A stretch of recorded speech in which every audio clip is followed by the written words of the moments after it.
Hello बच्चों, कैसे हैं आप सब। स्वागत है आपके अपने यूट्यूब चैनल में। अब बच्चों इलेक्ट्रोकेमिस्ट्री हम डिस्कस कर रहे थे। इलेक्ट्रोकेमिस्ट्री में काफ़ी टॉपिक्स हम डिस्कस कर चुके हैं और अगर आपने कोई वीडियो मिस की है तो नीचे डिस्क्रिप्शन बॉक्स में आपको उनके लिंक्स मिल जाएंगे, वहाँ से देख लीजिएगा। फिलहाल आज जो टॉपिक डिस्कस करने वाला हूँ मैं बहुत इंपॉर्टेंट टॉपिक है और आपके बोर्ड में एक क्वेश्चन पक्का आएगा ही आएगा, गारंटी है इस बात की। और ये टॉपिक आज आपको क्लियर हो जाएगा, बस मेरे साथ बने रहिए वीडियो के लास्ट तक।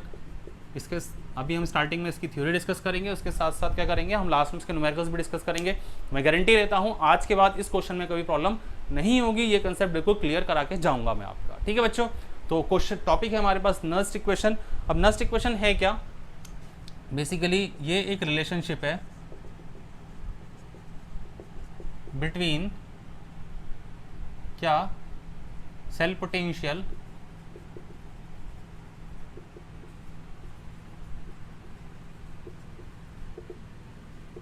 And concentration. तो किस किस के बीच का रिलेशनशिप है बच्चों, ये है आपका सेल पोटेंशियल और कंसंट्रेशन के बीच एक रिलेशनशिप है।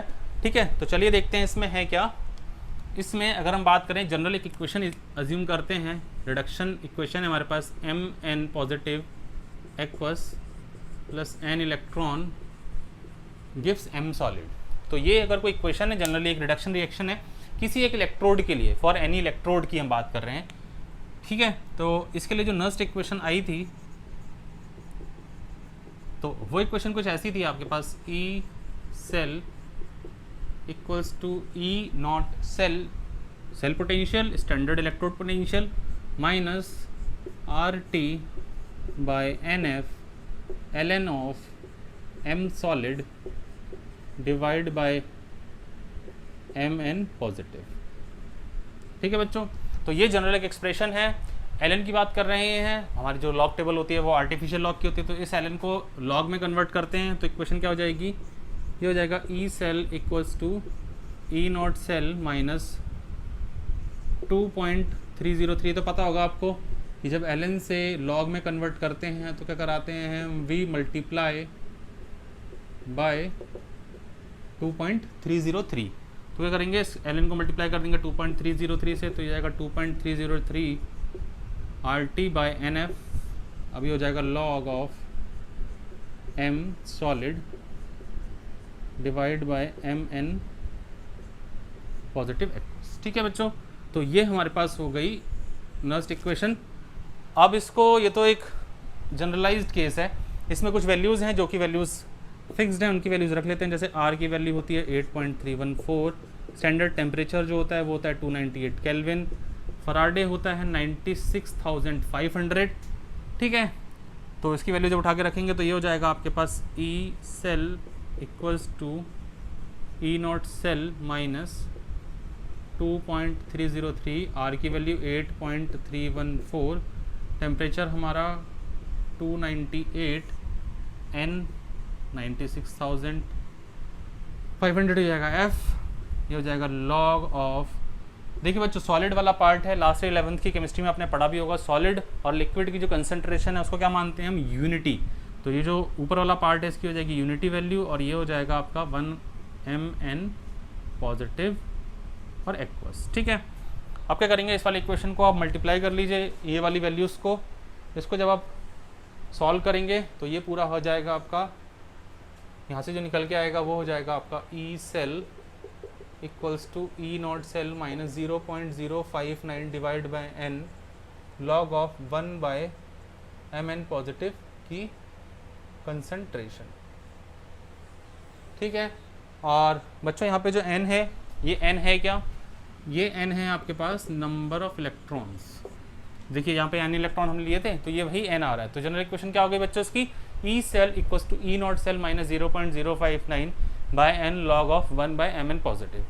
ठीक है, आई होप बात समझ में आ रही होगी। अगर फिर भी कोई डाउट रहेगा तो आप कमेंट बॉक्स में टाइप करके मुझसे पूछ सकते हैं। तो बच्चों थ्योरी के बाद कुछ क्वेश्चंस हैं, इन क्वेश्चंस को देख लेते हैं। पहला क्वेश्चन है आपका, zinc rod is dipped in 0.1 molar solution of ZnSO4, that is Zn2 plus की यहाँ पे जो कंसंट्रेशन हो जाएगी वो हो जाएगी 0.1। ठीक हो गया। सॉल्ट इज 95% डिसोसिएटेड, तो डिसोसिएट का मतलब हो गया अल्फ़ा हो गया हमारा 95% या फिर अल्फ़ा हो गया हमारे पास 0.95। ठीक हो गया। At this dilution at 298 kelvin, calculate the electrode potential. तो बच्चों हमें क्या करना है, हमें नर्स्ट इक्वेशन पता है क्या, E cell equals to E not cell, या फिर इसको कह सकते हो आप, ये सी है, यहाँ पे सी है हमारे पास 0.1, तो E not cell minus 0.059 divide by n, इस पर अप्लाई करेंगे तो क्या हो जाएगा 1/Zn2 पॉजिटिव, क्योंकि हमें पता है कि जिंक वाला जो है वो रिडक्शन कितने पे देता है, 2 इलेक्ट्रॉन पे, तो 2 इलेक्ट्रॉन गिव्स Zn सॉलिड, और यहाँ पे होगा एक्वस वाला पार्ट। ठीक है बच्चों, ये कुछ ऐसा होगा। अब हमें बात चाहिए इसकी कंसंट्रेशन, तो Zn2 पॉजिटिव कैसे निकलेगा, सी ये है, अल्फा ये है, तो Zn2 पॉजिटिव की जो कंसंट्रेशन निकालेंगे वो कितनी हो जाएगी, सी अल्फ़ा, तो सी है 0.1, अल्फ़ा है 0.9, ये हो जाएगा 0.095। ठीक है, इसकी वैल्यू उठा के ऊपर वाले उसमें रख देते हैं। तो E cell, E not cell कितना है इसका, माइनस का 0.76 minus 0.059 divide by 2 into log of 1/0.095। ठीक है बच्चों, इसको सॉल्व कर लिए तो ये जाएगा माइनस का 0.76 माइनस 0.0 हो जाएगा 295 इंटू लॉग ऑफ 1/दिस, तो ये हो जाएगा लॉग ऑफ 1 डिवाइड बाई कितना हो जाएगा, ये हो जाएगा आपका 1000, और इसको आप जब डिवाइड करेंगे तो आ जाएगा 10.22। ठीक है बच्चों, और इसको सॉल्व कर लीजिए तो माइनस का 0.76 minus 0.0295 into log of 10, log 10 कितना होता है बच्चों 1, तो ये समथिंग ये 1.02 के आसपास आंसर हो जाएगा इसका, और इसको जब सॉल्व करेंगे तो माइनस का 0.76, और जब इसको अप्रॉक्स सॉल्व करेंगे तो आ जाएगा 0.03, और ये दोनों ऐड हो जाएंगे तो हो जाएगा माइनस का 0.79 वोल्ट। तो आगे आपका इस वाले क्वेश्चन का आंसर कितना हो जाएगा, माइनस का 0.79 वोल्ट। ठीक है बच्चों, आई होप बात समझ में आ रही होगी। अगर फिर भी कोई डाउट हो तो कमेंट बॉक्स में टाइप करके आप मुझसे पूछ सकते हैं। चलिए सेकंड क्वेश्चन देखते हैं।